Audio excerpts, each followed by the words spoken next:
Hello అందరికీ. అన్ని టిఫిన్స్‌లోకి set అయ్యే ఈ చట్నీని ఎలా ప్రిపేర్ చేయాలో చూసేయండి. ఒక కప్పు కొబ్బరిని తీసుకున్నాను, పచ్చి కొబ్బరి. అలాగే ఆ కప్పుతో మీకు ఇష్టమైనన్ని పల్లీలని యాడ్ చేసుకోండి. తక్కువ అయినా, ఎక్కువైనా.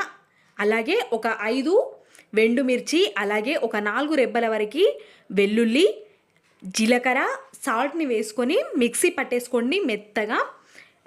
వాటర్ కావాల్సినన్ని వేసుకుంటూ మెత్తగా మిక్సీ పట్టేసుకొని పోపు పెట్టేసుకోవడమే. అలాగే మీకు ఇలాంటి కొత్త కొత్త రెసిపీస్ కావాలి అనుకుంటే నా ఛానల్ని సబ్స్క్రైబ్ చేసుకోండి. అలాగే సబ్స్క్రైబ్ పక్కన ఉన్న గంట సింబల్ని క్లిక్ చేయండి. ప్రతిరోజు నేను ఇలాంటి రెసిపీస్తో వస్తూనే ఉంటాను కాబట్టి నా ఛానల్ని కాస్తంత సపోర్ట్ చేయండి. ఇలాంటి రెసిపీస్ నేను చేస్తూనే ఉంటాను. అలాగే నా ఛానల్ని ఒక్కసారి విజిట్ చేయండి. చాలా టిఫిన్స్, స్నాక్స్, జొన్న రొట్టెలు, జొన్న దోశలు చాలా ఉన్నాయి. Thanks for watching.